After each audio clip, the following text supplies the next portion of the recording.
7 de la tarde, 16 minutos, y qué linda se puso la tarde, qué lindo se puso ahora Jujuy acá en FM Santa María 104.9, porque constantemente estamos recibiendo a los amigos de la casa, a los amigos, a los invitados. Y en esta oportunidad a la contadora Susana Ustares, secretaria general de APO. Bienvenida, Susana, gracias Hola, no, por gracias por la aceptar. invitación. Mire, hoy día hemos estado asistiendo a una conferencia y la semana anterior, o hará unos 10 días, algo interesante y algo que nunca se había hecho, se juntaron tres economistas, ¿m? Y nos explicaron de qué manera no se informa como corresponde acerca de la llegada de los fondos, la clasificación de los fondos y la distribución de esos fondos, ¿m? Para que nosotros podamos entender por qué nos dicen que llegan 100 cuando en realidad llegaron 170, por ejemplo, por poner un ejemplo. Y me pareció muy interesante y han sacado un cuadro Resumen. gráfico que realmente me parece muy interesante, pero que me gustaría que usted lo explique. Hoy habían algunas consignas escritas en algunos carteles que decían, sí hay plata. ¿Es así? ¿Hay plata? ¿No hay plata? ¿Qué pasa en la provincia? Bueno, explicar la verdad, todos los cuadros que se han elaborado por más esfuerzo de síntesis es largo, pero lo que sí es trascendente es que nosotros a la provincia la tenemos estudiada en los números. Aquí hay cuadros, de hecho enseguida va a estar un contador economista también para explicar esta situación. Los números no mienten, ¿no? Los números son números duros Ujú. y sobre todo cuando provienen de fuentes oficiales, ¿no? Que si se publica algo, uno tiene que hacerse cargo de eso. Si la provincia no está publicando, no hay transparencia absoluta en la provincia, de manera que buscamos fuentes nacionales, internacionales, y fuimos juntándonos con los números, y aquí la provincia primero tiene recursos, no tiene la decisión y el centro puesto en mejorar salarios y en mejorar con los salarios el consumo, Sí. que sabemos todo que es la clave para que una economía se recupere, que la gente pueda consumir, pueda comprar lo que necesita, pueda pagar sus deudas, pueda consumir servicios como las escuelas privadas, como el servicio privado de salud, etcétera, etcétera. Es decir, todo se mueve a partir de los recursos que tiene la población y eso es salarios. Estamos Ajá. hablando de salarios estatales, pero también de salario privado. El salario estatal tiene un motor que mueve toda la provincia porque es una masa salarial enorme. Estamos hablando de más de 90.000 a 100.000 empleados públicos en la provincia, tanto en la provincia misma como en el municipio del interior, que cobrando cada mes son los que reactivan el consumo, Claro, sí, pero cada sí. vez dura menos esa onda. Cada vez cuando se cobra dura nada, hasta pagar las cuentas se dificulta, ni hablemos de vivir el mes. Esto los sindicatos lo sabemos porque ellos recurren a nosotros también. Nosotros estamos haciendo una tarea de contención muy grande de los trabajadores que se han empobrecido, sin duda. Así que bueno, estamos en una discusión de transparencia con el gobierno, porque ellos desconocen estos números y dicen que no son así, y dicen que hay gastos que no aparecen, pero que ellos tienen, que no han transparentado nunca datos de deuda, datos de consumo, de gastos que ellos hacen, estos viajes que hacen las comitivas provinciales a Europa, a Asia, cuestan, Sí. y los alquileres estrepitosamente altos y además abundantes que se hacen en Jujuy de casas, de oficinas, cuando no se ha puesto un ladrillo en todos estos años de superávit, supuestamente, ¿no? Que la provincia Sí. decía que tenía. Entonces, bueno, nosotros sin gobernar, porque no gobernamos, los sindicatos solamente actuamos como eso, sindicatos de gremios estatales, pero nos hemos puesto en el papel de analizar cómo se han hecho estos gastos, o sea, lo que dijo al comienzo, qué recursos tiene la provincia y cómo los gasta. Primero, la economía actual y después ver de dónde sacar más recursos, porque hay que abusar el ingenio cuando hay necesidades. En la provincia, ¿quién debería ser la variable de ajuste? desde ya, no el salario. Y estamos apuntando a, evidentemente, las grandes empresas que hay en la provincia y que tienen pingües negocios. Sí. A empresas que no tributan, Sales de Jujuy, todas las mineras, ¿sí? A terratenientes que tienen grandes extensiones de terreno. O sea, históricamente estos han sido los intocables. Mientras tanto se toca el bolsillo del empleado y del ciudadano común, ¿no? Porque es más fácil, porque no se defiende, porque no tiene poder. Entonces lo que decimos nosotros es que hay plata, no se destina prioritariamente a la recuperación económica. Segundo, si no hay plata, hay de dónde sacarla, hay intereses que hay que tocar y que tienen que tener el valor de hacerlo. Ahora, ha habido una posición un tanto casi inflexible, ¿no? O por lo menos porque nosotros, no digo todos, pero de 10, casi 9 llamados a paritaria hemos estado cubriendo, y ustedes muchas veces dicen, no, no son paritarias, esto es un diálogo salarial, que nos sentamos, charlamos, tomamos un café. Ahora, digo que ha habido una posición casi inflexible del gobierno diciendo que no todo lo que se recauda es para salario. Tiene que reactivarse de otra forma también la provincia. Entendemos eso, creo que ninguna provincia puede solo pagar salarios, eso lo entendemos perfectamente. Pero si uno analiza los números, la incidencia de los salarios en el total del gasto ha ido bajando. Acá está en la baja, que ha tenido año por año la inversión en salario. O sea, nos han ido ajustando el salario a la baja. Que ingresaba. Claro, pero en función de lo que maneja la provincia, cada vez somos menos incidentes. No es cierto que el gran gasto del Estado son los estatales, no lo es. ¿Por qué? Porque ha habido un crecimiento de otros gastos, por ejemplo, el gasto de la campaña, que fueron pautas publicitarias, difusión, cartelería. O sea, la campaña se pagó desde el ajuste salarial fenomenal que hubo estos últimos años. Se pagó la pandemia con nuestros salarios que no se movieron más de un año, ¿sí? Se paga a partir del ajuste salarial todos los males de la provincia, y eso se ha repercutido en cada vez, y es más, se dejó de ingresar personal, no, salvo los recambios cada vez que hay política, siempre hay algunos contratos más, alguna gente nueva, más funcionarios, pero ha sido ínfimo en términos del total, y hemos tenido una reducción de la planta de personal de la administración y de la incidencia del salario. Es decir, que no nos echen culpas que no tenemos, y tenemos que defendernos con números también, y lo estamos haciendo. El gobierno discrepa con esos números, siempre los ataca, a veces ni los responde, ni los aclara, ni los analiza. Estos cuadros van a un cajón de los funcionarios. No, queremos una mesa de transparencia y la estamos planteando. Queremos que el gobierno se siente con los gremios de manera permanente, y no solo con los gremios, que convoque a todos los esquemas actores de la provincia, arme lo que siempre se ha dicho, cuando hay miseria, nos sentemos todos y pensemos cómo salir. Ahora, ellos usted me dice que cajonean estos informes, pero es decir, no los quieren ver porque no coinciden o porque se sienten... No, porque ellos gobiernan, tienen la lapicera, tienen el poder de imponer y lo hacen.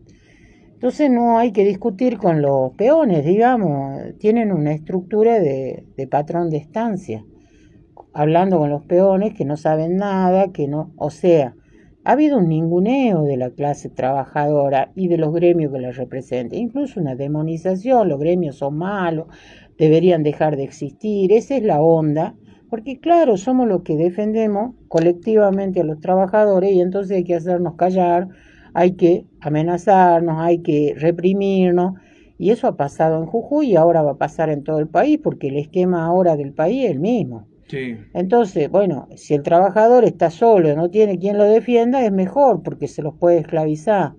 Entonces, no, nosotros vamos a dar la pelea que tenemos que dar, la estamos dando, y cada vez le estamos diciendo al gobierno que aquí hay una clase dirigencial que estudia, que analiza, que sabe, que se planta, y lo vamos a seguir haciendo. Esto es una decisión irrenunciable. Están las 3 centrales obreras trabajando juntas a nivel nacional, a nivel provincial. El paro del 24 fue contundente. Va a haber más paros nacionales, va a haber medidas. Nosotros localmente tenemos todo nuestro proceso de asambleas llevándose a cabo y bueno, no nos vamos a quedar sin defendernos, nos vamos a defender. Así que el gobierno tiene que hacer lectura de este malestar que hay, porque con el mismo salario nos están obligando a afrontar altísimos índices de inflación. Por ejemplo, ¿cómo hace un trabajador para absorber 80% de aumento en el transporte, 50% en las tarifas, 70, 80 en los colegios, 58% en la comida en 2 meses? Así como decía el ex gobernador, que no solamente se puede destinar los recursos para salario, una familia tampoco tiene que destinar sus recursos solamente para comer. O sea, tenés que vestirte, calzarte, salir, aunque sea salir al Parque San Martín y volver, algo. No, y aparte de que los chicos estudien, hay compañeros que ya tenían los hijos en la universidad viviendo en otras provincias y que los han tenido que traer de vuelta a la casa, porque no pueden pagar ya lo que significa un alquiler, una estadía de un chico en otra provincia, para estudiar carreras que no hay aquí en la provincia. Y muchos están recurriendo a la virtualidad para estudiar, buscando, y ya algunos directamente renunciando a la posibilidad de estudiar y que se pongan a trabajar los hijos. Entonces, esto es muy injusto. El derecho a estudiar, el derecho a la salud, el derecho a la vivienda, lo tenemos y deberíamos hacer todo para que se respete. Y eso es salarios dignos, salarios que cubran, como dice la Constitución, lo que el salario mínimo vital y móvil debería cubrir, ¿sí? Lo que estamos diciendo: alimentación, vestimenta, salud, educación, vivienda y hasta esparcimiento, que es el último rubro que uno a veces lo ningunea, dice, bueno, lo primero que se ajusta es la salida, el paseo, las vacaciones. Está bien, pero son necesidad. Y derecho que tenemos los trabajadores a tener un descanso digno, a compartir con la familia, ¿sí? Que eso además es salud mental, porque acá estamos enfermando de la cabeza. Empieza a verse gente adicta a medicamentos, gente adicta al alcohol, gente que escapa de esta realidad que nos toca a través de los distintos vicios y de las distintas, y lo vemos en el que no tiene un futuro. ¿Qué hace? Se dedica a la delictualidad y tenemos un alto índice de hechos delictivos, de inseguridad. O sea, esto va para abajo y se cae si no se sostiene a partir de los valores democráticos que tenemos que tener como pueblo. Yo me quedo con una definición que fue prácticamente categórica y que, bueno, hoy lo estaba corroborando a través de los números. Hablaba con la profesora Mercedes Sosa y me dice, estamos comenzando en febrero las clases con sueldo de noviembre. Y prácticamente es así, digamos, ¿no? En noviembre era 230.000 y ahora es 250.000. Sí. Es decir, no hay mucha diferencia. No. Y la inflación fue en diciembre, casi un 30 en Jujuy, otro 20 ahora en enero. Van a festejar si es un 15 en febrero, pero con el aumento del boleto de 80 se va nuestro índice provincial a las nubes, porque se está aplicando desde hoy. No está desde el 1 de marzo. ¿Sí? ¿Desde cuándo va a ser el aumento? Hoy están ya cobrando. 4.79. 4.80 casi. Sí, han vuelto a circular los colectivos, pero se cobra eso. La gente sube y dice, ¿cómo? 500 pesos el boleto. ¿Ya han activado la sub? Sí, porque fue parte del acuerdo que venían haciendo empresas, gremio y gobierno, que las empresas le dicen, bueno, al menos adelantame el cobro, y fue así el acuerdo, y se negocia con nuestra plata, con nuestro bolsillo, se especula y se decide de espaldas al trabajador. Entonces lo que estamos planteando nosotros, y vamos a instalar la idea y vamos a tratar de instalar el sistema, es el boleto obrero, que existe en Córdoba hace muchos años, que existe en varias jurisdicciones, y que hace que el trabajador que tiene sueldos congelados y disminuidos como los que tenemos en Jujuy y que debe viajar 2 y 4 veces o hasta 6 veces al día, ¿sí? Tenga un boleto diferenciado. En el caso de Córdoba es la mitad.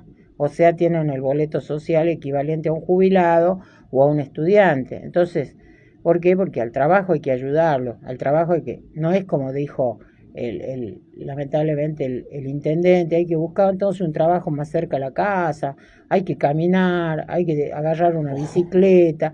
Escuche, Qué locura, ¿no? claro, eso no condice con una realidad, no se compadece con el hecho de que el trabajo está donde está y uno vive donde vive, y el transportarse de un lado a otro no debiera ser lo que hoy es en la Argentina una pesadilla, porque está viéndolo a nivel nacional y a nivel provincial. Así que bueno, nosotros como grupo gremial que emergió el año pasado con el conflicto y con la lucha por la Constitución y que se armó a partir de los docentes y de su lucha, nosotros vamos a continuar siempre instalando los números reales que podemos acceder y sobre todo los valores que como trabajadores tenemos. Nosotros queremos trabajo digno, sueldos dignos, y estamos dispuestos a la capacitación, estamos dispuestos a brindarla. Los gremios están muy involucrados en el tema capacitación, por lo menos se ha visto el panel, se ha visto esto,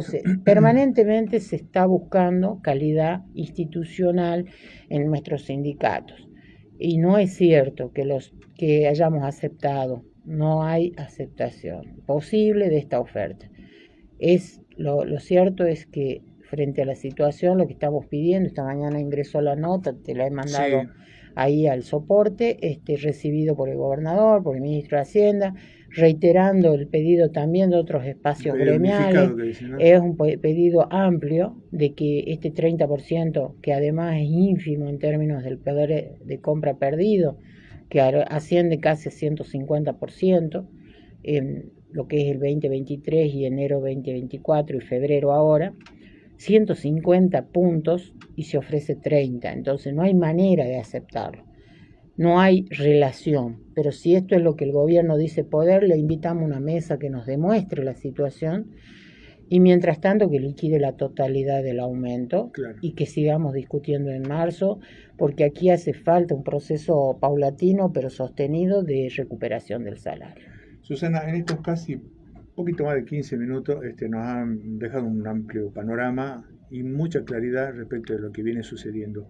Agradezco su visita y ya sabe que siempre la vamos a estar invitando, ya sea que sea de manera presencial o telefónica para que nos enseñe. Yo encantada, soy docente y eso me ayuda a trasladar por ahí lo que sé y lo que entiendo y lo que vivo. Además tengo experiencia en toda la administración y creo que todo esto tiene que estar al servicio de los compañeros y de la gente, ¿no? Que gracias a Dios por la calle me saluda y me dice, me da fuerzas, porque la verdad que no puede el trabajador divorciarse de su sindicato o de sus representantes, cascotearlos como si fuéramos nosotros el mal de males. Claro. Nosotros somos parte de la defensa, parte de la resistencia y parte de la lucha que el trabajador hace por su condición. Y así parte de la solución también. Esperemos que sí, que el gobierno lo interprete así, que nos invite a mesas, que nos esforcemos todos porque esto salga adelante, porque hoy de alguna manera es la nación la que está produciendo muchos de los problemas, pero la provincia tiene que cambiar su tesitura.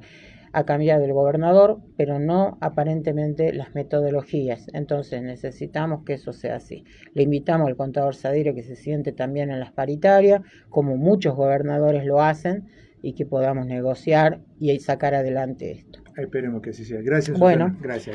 Gracias por a ustedes por la invitación y bueno, a disposición siempre. A esta hora de la tarde nosotros nos vamos a la pausa y ya venimos.